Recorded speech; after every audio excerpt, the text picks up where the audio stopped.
Akkam jirtu kabajamtoota daawwattoota keenya nagaan keenya bakka jirtan maratti isin qaqqabu. Kun qophii keenya sona seeraa torbanitti dhimmoota seeraatii fi komiiwwan garaagaraa irratti hundeeffatee isin biraan ga'amudha. Har'as komii hawaasaa dhimma lafaa irratti mudate qabannee isiniif dhiyaannee jirra.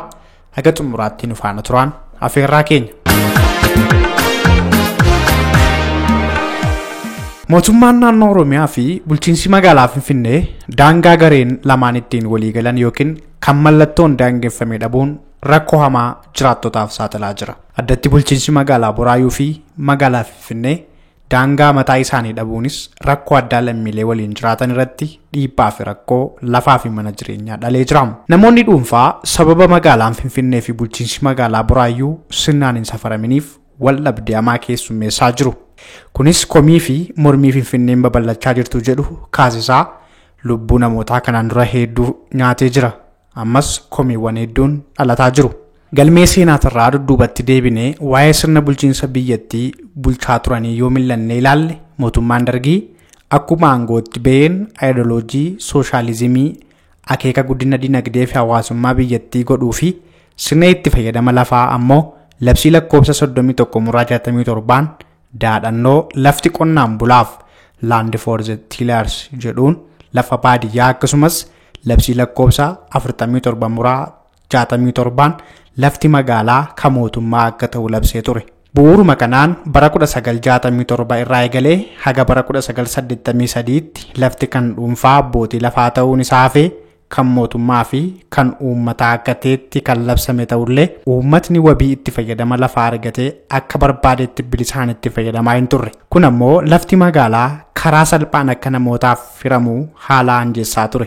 Gama maaster pilaaniitiin kan wal qabatu ammoo mootummaan Dargii gama isaatiin maaster pilaaniin bifa haaraan karoorfamaa ture. Bu'uuruma kanaan egaa obbo Tafarii Mokonnon namni jedhaman bara 1981 lafa yeroo ammaa kana daangaa bulchiinsa magaalaa Buraayyuu fi bulchiinsa magaalaa Finfinnee gidduutti argamu bakka addaa Saansusii jedhamee beekamu marraamuudhaan akka irra jiraatan yookaan immoo akka mana irratti ijaarratan kennameef. Lafa kana waggaa 1984 asitti qabadhe addana Addis Ababa Astadaadar isatu namarra'ee isan namarree waggaa 1984 kaasee manuma kanarra jiraachaa jira. Hamma ammaatti gibras maaster pilaaniin sun nuti harka jira kan lafa kana bitaa kootiin mirgaan koo addana Atoo Makonnon jedhamu Addis Ababa keessaa Atoo Makonnon jedhamu addana Atoo Sayyuum jedhamu innis Addis Ababa keessaa kun manni koo kun hundumtuusaa akaakiltii kana anatu dhaabee haadha manaa koo wajjin anatu dhaabee waggaa lamarraa murannee waggaa lama booda lafti kun lafa nu hin beeknetti nurratti tun irra jiraannu nurratti gurgurame. Lafti amma argaa jirtan kun lafa bara 1981 obbo Tafarii Mokonnon qabatanii haga ammaatti irra jiraataa jiran ta'uu ragaa isaan haga ammaatti lafa kana irratti hojjetaa fi jiraataa turan kan mirkaneessu hedduu funaannanneerra. Bakkichatti argamuunis taatee achitti jiru ilaallee arginee jirra. Addatti ammoo lafti kun bulchiinsa magaalaa Finfinneen bulaa jiraachuu haga ammaatti obbo Tafariin gibira mootummaa bulchiinsa magaalaa Finfinnee kutaa bulchiinsa magaalaa Kolfee Qaraanioo aanaa 15tti kaffalaa akka turanii fi kan jiran ta'uu ragaa isaan of harkaa qabanii fi afaan isaanii irraallee qulqulleeffannee jirra. Finfinnee jedhamee kan inni fo'ame waggaa 1981. Komiin lafa kanarra jiru nuyi Finfinnee keessa jiraanna, Addis Ababa keessa jiraanna, Kolfee Qaraanioo kifla katamaa keessa jiraanna, waradaa 15 keessa jiraanna. Labsiin bara 1986 dhimma daangaa godina addaa Oromiyaa naannawaa Finfinnee fi bulchiinsa magaalaa Finfinnee uummataa fi mootummaa naannoo Oromiyaa kan hin hirmaachisne waan ta'eef fudhatama hin qabu jedhamuun irra deebi'amee mootummaa naannoo Oromiyaa fi hayyoota Oromoon akkasumas ammoo lammiilee Oromiyaa fi Oromiyaan mormiin irratti dhalatus haga har'aatti sirni sun hojiirra oolee jira. Sababa labsii kanaan hiyyeessi Oromoo gidduutti rakkataa jira. Rakkoon obbo Tafarii Mokonnoniif maatii isaa mudates illee kanumaan wal qabata. Daangaa Finfinneetii lolaa guddaa jira. Dana lolaa guddaa jira. Lolaa kanatu garaa baasa. Finfinneedhaa fi Buraayyuu kan garaa baasu lolaa guddaa jira dana. Komii kan ta'ee jiru hamma ammaatti nutti lixaniiti warri Buraayyuudha. Maandisoonni nutti lixanii warra qabeenya abbaa qabeenya nama tokkoo fi fuudhanii lafuma saban irra jiru kana utuban irra taa'aa jiru lafa kana fudhanii gilasabee fi waggaa 1991tti kennaniif. Lafti amma obbo Tafarii Mokonnon irra dhaabbataa jiranii fi irra jiraachaallee jiran kun bara 1991 daangaa Finfinneeti jedhamee sararamuu dubbatu. Ragaa guddaan ammoo ollaan bitaaf mirgaa isaanii daangaa bulchiinsa magaalaa Finfinnee keessa jiraachuu mirkaneeffannee jira.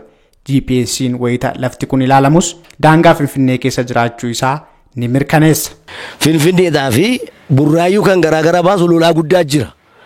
Kuni Finfinneedhaa inni gamaa immoo magaazina jira. Magaazini gamaa sun immoo Oromiyaa keessa burraayyuu keessa jechuudha.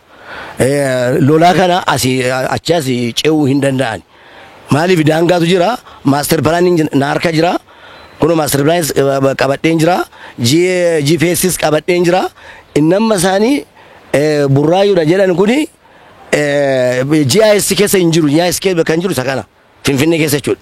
Kan burraayyuu jala jira utuun ta'ini kuni Finfinnee jala jira. Finfinnee jala jiraachuu isaa immoo maaster pilaaniin hin agarsiisa. Gilsi mata agarsiisa waan tokko rakkinaan qabu jechuudha. Gama biraatiin sululli lolaan keessa dombololi'u akka daangaatti kaawwamee jirus ragaa guddaa fi kaa'amee jira. Sun mallattoo daangaa ta'uun jiraattonni ollaa bitaaf mirgaa obbo Tafarii Mokonnon itti dhimma ba'u. Isaanis daangaa kana akka daangaa guddaatti ilaalu. Kun osoo kanaan jiru egaa bara 1991 lafuma obbo Tafarii Mokonnon irra jiraataa jiran kana daangaa bulchiinsa magaalaa Finfinnee keessatti lafa argamu kana maandisoonni cabsanii seenuun nama dhuunfaa Aadde Asiraat Abaatee jedhamtuuf qabeenya isheeti jechuun safaraniif. Komii kan ta'ee jiru hamma ammaatti nutti lixaniiti warri burraayyuudha. Maandisoonni nutti lixanii warra qabeenya abbaa qabeenya nama tokkoo fi fuudhanii lafuma saban irra jiru kana utuban irra taa'aa jiru lafa kana fudhanii gilasabee fi waggaa 1991tti kennaniif dubartii kanaaf. Dubartii kana itti addanni Finfinneedha.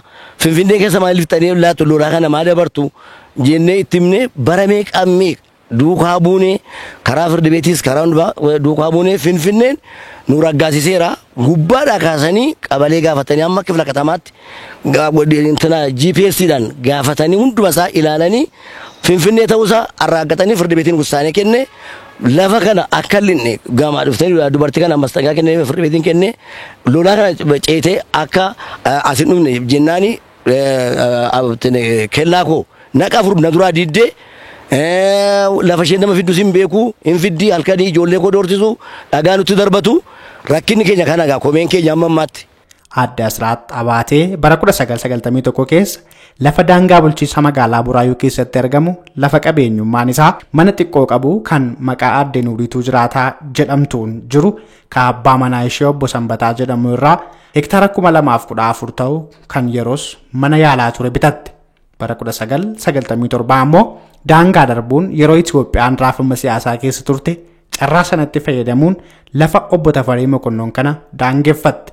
Obbo Tafarii fi maatiin isaanii dhimma kana mana murtii magaalaa Finfinneetti iyyatanii jennaan manni murtii magaalaa Finfinnee isaaniif murteessuun jarri kun akka daangaa hin dabarree jechuun akeekkachiise. Yoo darbanii argaman akka seeraan gaafatamanis ajaja dabarse.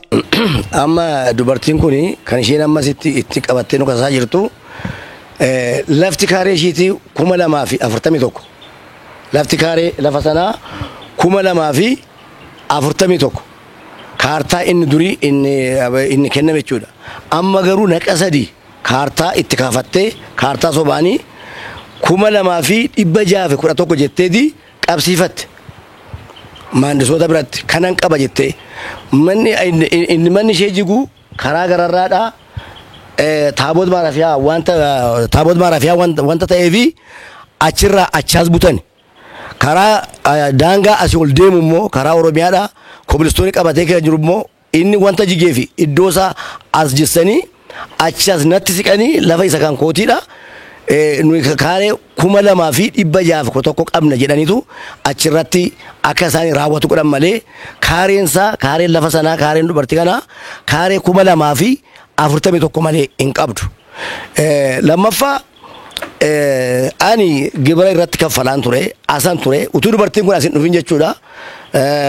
Dooktar Sanbataan achi yeroo turanii daangaa sana sirriitti beeku isaan biyya kan amma hin jiranii biyya Ameerikaadha jiru hin jiran malee daangaa sana walii marsanii itti gurgurii itti kennaniiru. Lammaffaa ani kaartaa itti qaba kaartaa maqaa isheetiif kaartaa qulqulluu kaafachuudhaaf karaa irra jira wanta isin gidduu jiru. Manni murtiidha yeroo murteessu kaartaa isin ilaalla jedhaniitu warri ana booddee galan warri dheengaddaallee kaartaan kennameeraaf maqaa mana murtii kanaatiif kaartaan naan kennamne aan garuu irratti gibira wanta kaffalu daangaan suni addana akkan jiru hundumtuu naa barreeffame kan qabalees kan kifla katamaas asirra akkan jiru maqaa kootiin tsaafame gabii keessas kan jiru maqaa kootiiniti maqaa Tsigeedhaan jira manni kun maqaa Wayzaroo Tsigeetii fi maqaa Tafarii Makonnin jira jechuudha. Haa ta'uutii malee garuu jarreen isaan waliin wal himatan dhimma mana murtii magaalaa Finfinnee murteesseef kana osoo arganii akkasumas ammoo osoo dhaga'anii maallaqaan humna bitachuun doorsisaan obbo Tafarii fi maatii isaan irratti bobbaasuu itti fufan. Manni murtii Finfinneedha gajjaladhaa kaasee hamma gararraatti ilaalchisee maandisa ergee warra kaanis ergee hundumasaa Finfinnee ta'uusaa murteessee ergii Finfinnee keessa ta'uusaa ergii murteessee booda jarreen kun najeeqaa wanta jiraniif ijoolleen isheen dhalattu ammayyuu rakkina keessa jirra dhagaa nutti darbachaa jiru ammayyuu kana Finfinneen nu murteessee sa'aatii yoo isaan gibbii kana keessa lixanii isin jeequ ta'e yoo isaan gibbii kana keessa lixanii isin jeequ ta'e sa'aatii 48 hidhaatii dhiyeessaa kan jedhu manni murtii murteesseera kan Finfinneedha. Gama biraan jarreen kun daangaa darban ofii osoo beekanii daangaa dabarte jechuun obbo Tafarii fi maatii isaanii akka waan isaan jeeqanitti fakkeessuun mana murtii bulchiinsa magaalaa Buraayyuutti isaan himatan. Manni murtii bulchiinsa magaalaa Buraayyuus lafti kun kan bulchiinsa magaalaa Buraayyuu ta'uu qabiyyeen lafa kanaa ammoo kan himatamtootaa osoo hin taane kan aadde Asraatiidha jechuun jaraaf murteesse. Murtii kanaanis manni irra jiru akka diigamu ajaja dabarse. Obbo Tafariin waa'ee ajaja kana akkas jedhu. Isaan immoo yeroo isaan iyyatan warra achi immoo nu jeeqaa jiru jedhaniitu Buraayyuu dhaqanii iyyatan isaan nu jeeqaa nuyi hin jenne nuyi mana keenya keessa jirra kan nu jeeqe isaan nuyi isaan hin jenne nu jeeqanii jedhanii lafumaa ka'anii daangaa nutti darbaniiti ofii isaaniiti nu jeeqanii wanta hundumaa hojjetanii halkanii guyyaa dhagaa nutti darbatanii hirriba dhabne ijoolleen koos sammuun isaanis waan tokko hojjechuu dide. Kanaaf dhagaa natti darbachaa jiru ammayyuu nama biraa fidaniiti adna bukkee teessaniiru. Bulchiinsi magaalaa Buraayyuudhaa kun Oromiyaa keessa maleessaa Finfinnee keessa miti anatti murteesse naani olaanaani kun Finfinnee keessa maleessaa Oromiyaa keessa miidheetu intanaa godhe baay'ee hinjisse. Isaan jalqaba kun hajii godhaniitu isaan murtee kennan Buraayyuuti murtee kennaniiru manni kun immoo innaa jige maastar pilaanii keessa kan jiru mana kana. Manni kun jigee naan immoo mana kana jigee jechuudha isa ittaanu kana ittaan immoo hinjissu ammas manni murtii Buraayyuu dabarsee ani Finfinnee keessa wanta jiruu fi sirrii miti manni Buraayyuu manni murtii kan dabarsee sirrii miti. Obbo Tafarii Makonnonii fi maatiin isaa murtii bulchiinsi magaalaa Finfinnee murteessee fi bulchiinsi manni murtii bulchiinsa magaalaa Buraayyuu murteesse kana gidduu dhaabbatanii waan lallaamaa jiru. Kamtu sirriidha ka jedhuuf ammoo GPS yookaan kaartaan lafichaa bulchiinsa magaalaa Buraayyuu keessatti argama moo bulchiinsa magaalaa Finfinnee keessatti argama jedhutu deebii ta'a. Lafti kun akka seera bara 1991tti bulchiinsa magaalaa Finfinnee keessatti argama. Ragaa guddoon ammoo gibira mootummaaf gabbaraa jiraniin obbo Tafarii Mokonnon fa'aa bulchiinsa magaalaa Finfinneetti gibira isaanii mootummaaf gabbaraa jiru. Kun ragaa gurguddoodha. Haa ta'uutii malee garuu bulchiinsi magaalaa Finfinnee lafa kana kan kootii jedha. Manni murtii bulchiinsa magaalaa Buraayyuus ammoo lafa kana warreen obbo Tafarii Mokonnon himataniif murteessee jira. Aadde Qiddisii Xolaati warraan obbo Tafarii Mokonnon baroota dheeraaf lafa kanarra jiraachaa akka turanii fi namni isaan waliin wal falmaa jiran bara 1991 keessa lafa kana argachuu dubbatu. Nuuni durumaa qabne lafa kana jirra. Lafti kun immoo waradaa 15 jalatti argama. Utuma argamee jiraatuyyuu dhageettii dhabne nama nu dhaga'u hin qabnu nama nu hubatu hin qabnu. Nama eessa jirtu isin maaloodha nama nuun jedhu hin qabnu nama sagalee keenya dhaga'u hin qabnu sila ta'eef niitiin kun nama manni kun mana kiimii ture manni isheen bitattee galte kun na isheni bara 90 wayii keessa kan isheen bitattee galte 91 akkababii bitattee galte 91 akkababii namni itti gurguranii Sanbataa Dambii jedhamu. Annama kana biran ture kan biyyaa dhufeen iyyuu ijoollee xinnoo ta'een beekan lafa kana nama ishee itti gurguran kana bukkeen ture Sanbataa Dambii jedhamu malee niitiin kun lafa kana marraamte tun ta'in hin bitte. Idduma lafa kana ayyuu hin beektu. Lafti kun bal'ina isaatiin kan ka'e iyyuu kan ishee eessa akka ta'e maal akka ta'e iyyuu hubattee adda baafattee hin beektu. Isa kanaafiti lafa kana gaafa dhufanii bara 91 sana keessa gaafa isheen bitattee galtu ijoolleen gaazexeessitoonni Oromiyaadhaan dhufu gaafa dhufan akkuma kaneessan kana gaafa isaan dhufanii qarratsanii lafti kun izootaa keenya keessa jira malee kan Oromiyaa miti. Adaraa seeraa lafa kanarraatiin adeemaa gaafan jedhu isheen Oromoffan dhageessu ammoo ijoollee keenya nan dhagaa waan isaan haasaa jiran sila ta'ee fi adaraa seeraa lafa kanarraa deemaa jedhee nan daanya'an ture. Gaafan daanya'u nyaanna jenneeti malee hin taa'aafennee miti. Isa kanaaf iyyuu hin nyaanna adaraa waaqayyoota nurraa deeminaan jedhu turan. Isin ishee nyaachaa jirtu anaanuun immoo wal nyaachisaa jirtu adaraa seeraarraa deemaa utuun jedhuuti. Kaartaan kuni kaartaan sobaa irratti hojjetame kaartaan sobaa harka niitii kana keessa galee kaartaa sobaa kanaatiin niitiin kun har'a kaartaa sobaa kana baatteetuti ittiin nu kasasti kaartaa sobaa kana baattee poolisii biratti kaartaa sobaa kana baattee mana murtiidhatti. Nun dhugaa baannee dhugaan nu mul'achuu dide dhugaa keenyatu dhokate kan ishee waraqata sobaan harka ishee keessa gale kaartaan sun bara sana keessa akka kanatti akka isaan hojjetan beekaa jechuudha. Lafa kana irratti kaartaan sobaa hojjetamee harka isaanii jiraachuu fi harka lafa jalaan dhimma lafa kanaa guugaa akka jiranis ni himatu. Eeyyanoo kaarticha harka ishee irra jira nuun jedhaniiru isaan nuun waan agarre hin qabne saayit pilaanii qabnaa. Ofii Aadde Qiddisti saayit pilaanii akka lafa kana irratti qabanii fi maqaa isaanii fi maqaa abbaa warraa isaaniitis lafti kun akka jiru himu. Lafa kana irratti kaartaaf saayit pilaanii adda addaatu kennamaa jechuudha. Kun ija seeraan maaliin ilaalama inni jedhu ammoo uummanni fi akkasuma ogeessonni seeraa namoonni qophii kana daawwataa jiran murteessuu danda'u. Waa'ee lafa kana irratti gibirri mootummaa gabbaramaa jiraachuu fi mootummaanis ammoo eenyu akka lafa kanaaf gibira gabbaraa jiru sinnaan beeka. Obbo Tafarii Mokonnin haga ammaatti gibira mootummaaf lafa kanaaf irra jiraachuu isaaniif seeraan kaffalaa jiru. Komiin kana gidduu jiru nuuni waradaa 15 irra ka jirrudha. Gibiratti gabbaraa jirra. Izootaa keenya harka keenya keessa jira. Manni murtii Finfinnee jiranii dhufanii lafa kana laalanii daanyaan illee lafaa ka'ee dhufee iddoo kana laalee maandisoonni dhufanii lafa kana laalanii lafti kun Addis Ababa akka ta'e arragaaggatanii erga raatanii booddeetuti lafirraati boolli qotamee irraati diigame jira. Lafa haxirii sun jechuudha. Iddoo haxirii kanarra darbee namni adda nagee yoo jiraate sa'aatii 48 jedhamee mana murtiitti nuuf haa dhiyaatu jedhaniiru. Isa isaan akkana jedhan sana cabsuudhaaniti gama kana keessa ce'anii dhufaniitu nu rakkisu. Isheen ofii isheetti achi dhaabatteetu abbaa manaa ishee argite turte. Dheengadda garuu akka manni kun diigamuuf gaafa Oromiyaan wassanuu fi gama kanatti ceeteeti kan isheen dhufte iddoo kana mana kana. Kunoo qorqorroota kanatti agarsiifte gimbii dugda duubaa mana kana diisisuudhaaf itti agarsiifte kan isheen deebite. Isa kanaaf iyyuu komiin keenya guddaanii bulchiinsi magaalaa Buraayyuu iddoo kanarra galee lafa kana nu jeequudhaaf dabarsee kennuudhaaf mirga isaan qaban anaa waansaa yoo wallaalayyuu anaaf baay'ee rakkisaadha. Lafa kanaaf Obbo Tafariin hidhamanii Aadde Qiddistis dararaa hamaa itti arganiiru. Obbo Tafarii Mokonnon waggaan 2 itti murtaa'e Aadde Qiddistis murtii wal fakkaataan irratti darbee ture. Waanuma ofii irratti waan ofiitiin ammeeffamuu haala hin mallee fi haala ulfaataa keessatti irratti raawwatame. Ijoolleen koos reebamanii irraas ijoollee koo irraas hidhamee kun ijoollee xixinnoo waggaa 2 yeroo sana yeroo hidhame sana mucaan sun waggaa 2 isheen kun waggaa 3 ijoollee waggaa 3f waggaa 2 irraati hidhamee manni keenya onee ijoolleen keenya beela'anii hamma kanatti hamma reebamnutti rakkanneerra. Isa kanaaf seerumti biyyumti akka kana nu beeku rakkina keenya bara baay'ee kan akka nu beeku barbaannaa jechuun barbaadan.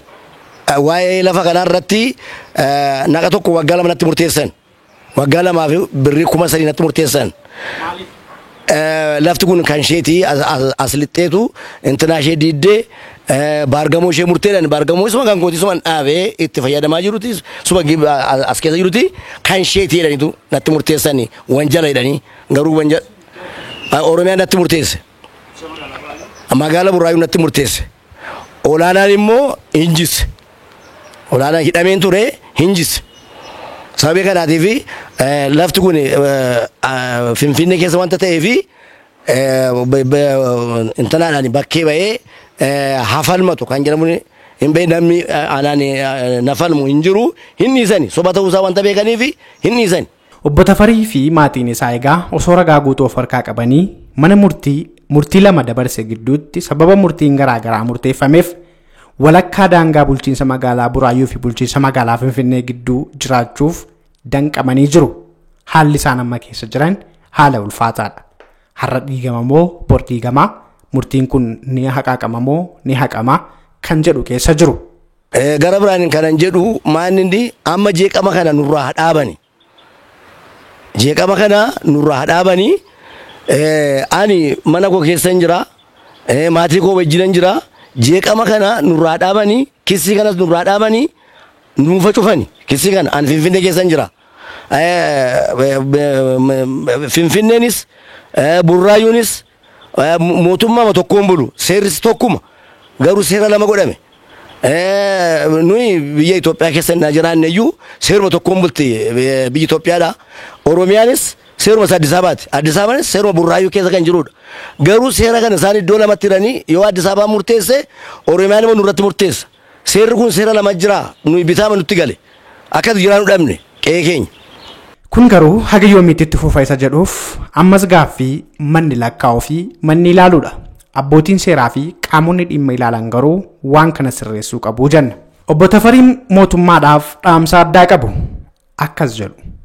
Mootummaadhaaf kan dhaamu nama akka kootii rakkachaa jiru daangaarra kan jiru Finfinnee keessaa fi Oromiyaa keessa Burraayyuu keessa iddoo adda addaas kan jiru dhugaadhumaan akka hojjetamu amma mangistiin dhugaan dhaabbateera akka durii miti akka durii nama coceessan miti amma seerumaan warri miidiyaadhaa qabatan soba isa ture kana bakkee baasuudhaaf warra nama uummata rakkisaa jiru uummata warra gajjallaan rakkise maleessa inni gararraadhaa seerumaan hojjechaa jira kan uummata maqaa kan mana murtiisaa ta'u kan seerarra warra jiran kan maqaa isaanii kan balleessu warra gajjallaa kan jiranidha malee dhaamsaan mangistiidhaaf dhaamu dhugaan haba'u bakkee haba'u akkuma warra miidiyaa kana bakkee baasaa jiran miidiyaan warri kaanis akkuma isaanii bakkee baasan dhugaa dubbatani mangistiin balleessaan qabu balleessaan warra gajjallaati.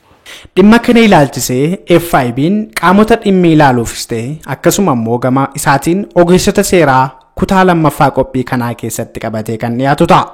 Torban kutaa lammaffaa qophii kanaan aga wal agarrutti qophiilee FIB afaan waliin yeroo gaarii qabaadhaa jechaa dhimma daangaa kanaaf furmaata waaraa laachuuf koreen naannoo Oromiyaa fi bulchiinsa magaalaa Finfinnee irratti walitti dhufee hojii daangessu yeroo garaagaraatti hojjechaa tureera. Haa ta'u malee garuu haga ammaatti furmaatni hin argamne. Finfinneef daangaa bulchiinsaa sararuu caalaa mirgi abbummaa Oromiyaa heereffamee bulchiinsi isaa Oromiyaa jala galuutu furmaata waaraa ta'a kan jedhu dhaamsa qophii keenyaati. Ani Lalisaa Alamooti. Waan nu daawwattaniif horaa bulaa ogeessota seeraa fi qaamota dhimmi ilaalu waliin torbee walitti deebina yeroo gaarii qabaadhaa.